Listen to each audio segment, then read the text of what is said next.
जय श्री राम। ये कहानी नंदपुर गांव की है।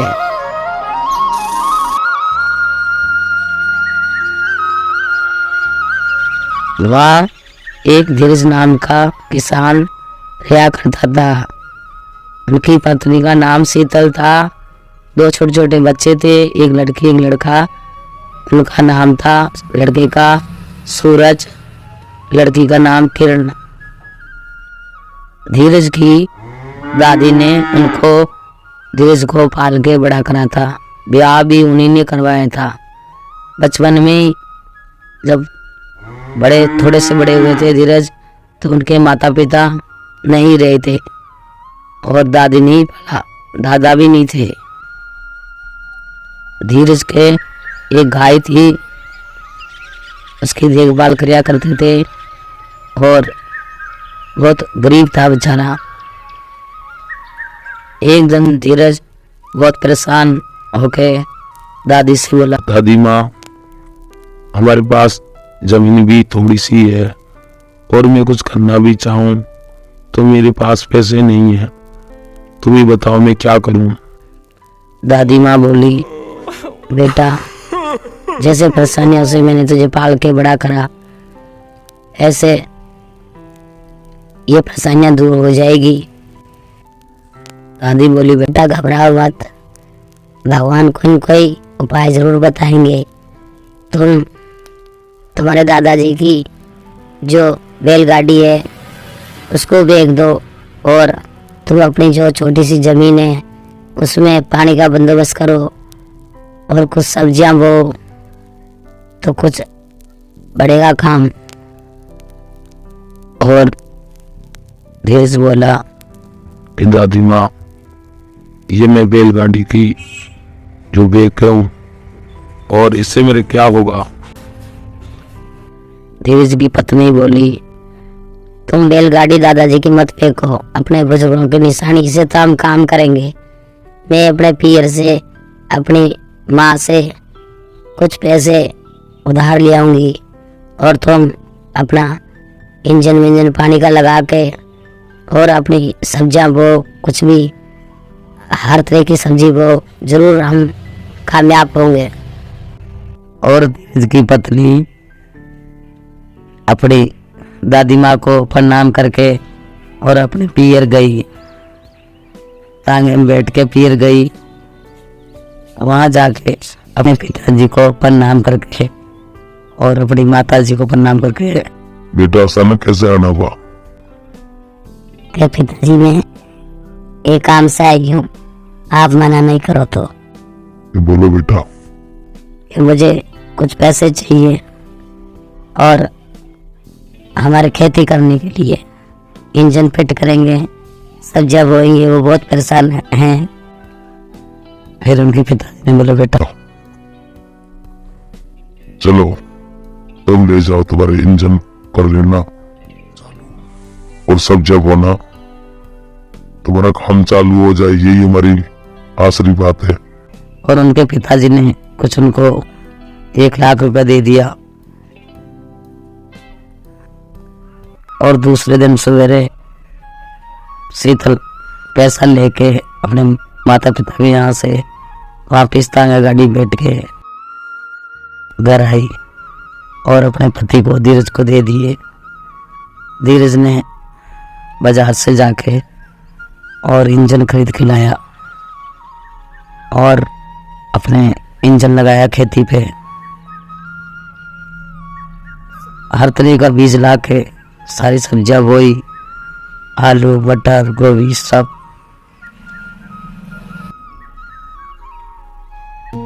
10-15 दिन में जैसे हमने मेहनत करके अपनी खेती में सारी सब्जियां बोई, पूरा खेत हरे भरे हो गए।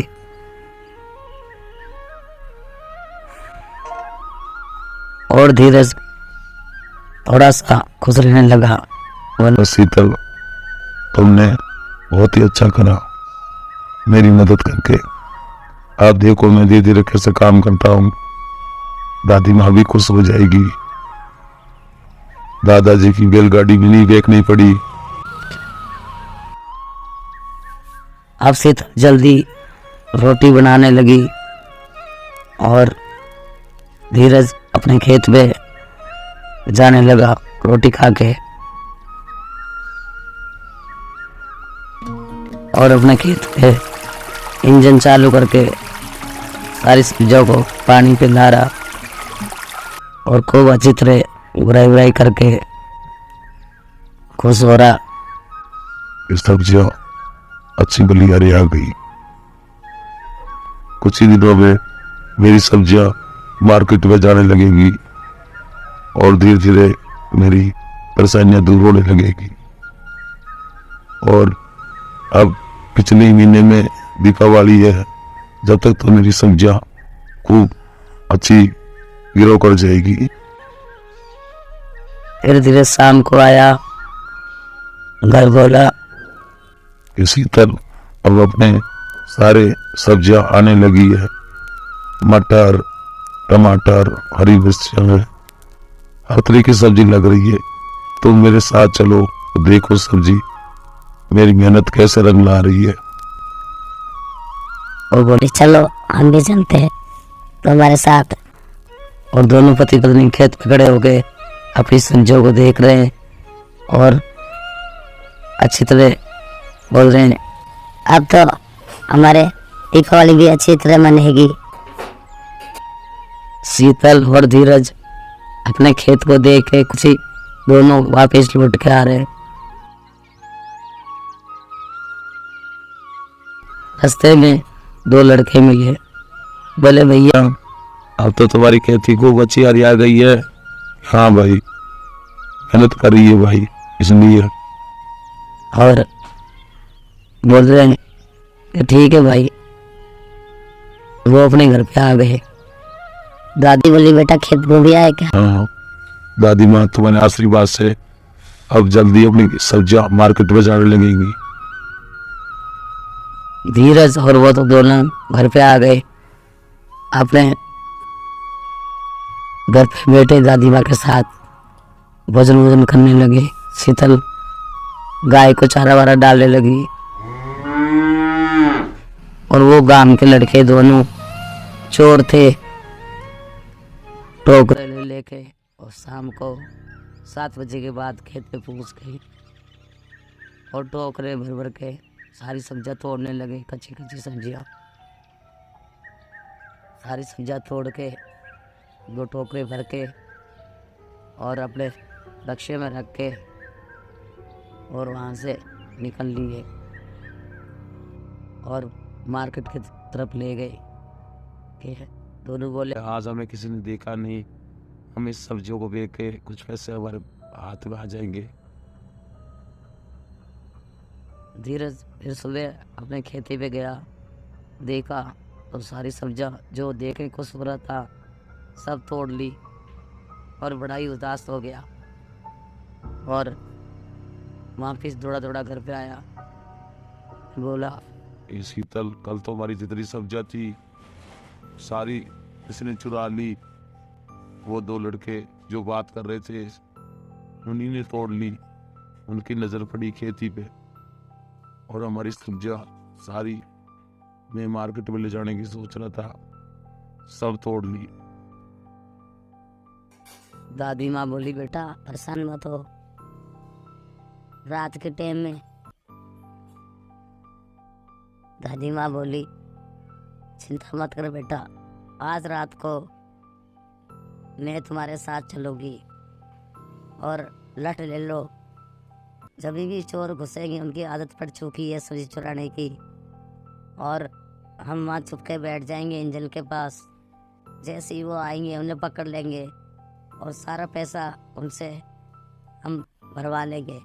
कितना दिन से चोरी कर रहे हैं। और धीरज, उसकी दादी और उसकी पत्नी तीनों तगड़े तगड़े लठ ले लिए और वहाँ से 7 बजे के बाद खेत पे चले गए और छुप गए वह पेड़ों के पास जहाँ इंजन था।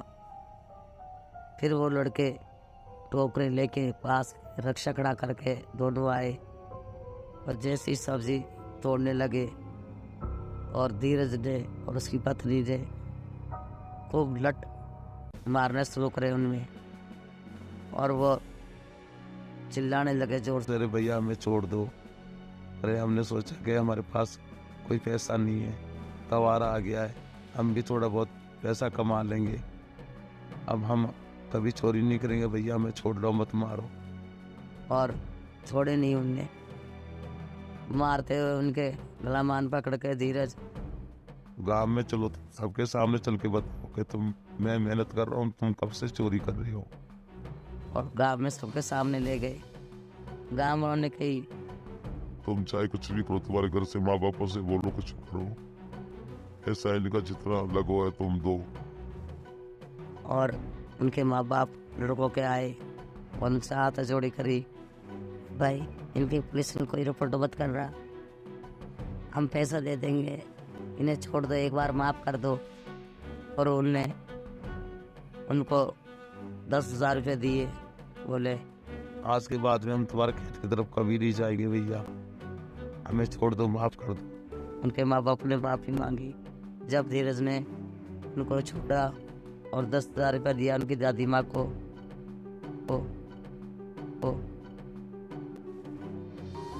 और दादी बोली देखा, हिम्मत करी तो चोर पकड़े गए, और तुम नहीं जाते खेत में तो कैसे पकड़े जाते बेटा, और तुम्हारा नुकसान हुआ वो और जाना भी भरवा लिया। ऐसे ही जो नुकसान करते हैं चोर को छोड़ना नहीं चाहिए। और उनने धीरज ने अपने 10,000 को बढ़िया सी साड़ी दादी माँ के लिए लेके आया, अपनी पत्नी के लिए लाया, जो वो पैसे सब्जी का आए थे, और अपने बच्चों के लिए मिठाइयाँ, दीपावली पे पटाखे, और खूब अच्छी तरह उनने दिया जला के दीपावली मनाई। और अपनी गाय के लिए भी माल लेके आया, खूब खुशी से दीपावली मनाई। हैप्पी दिवाली, जय श्री राम।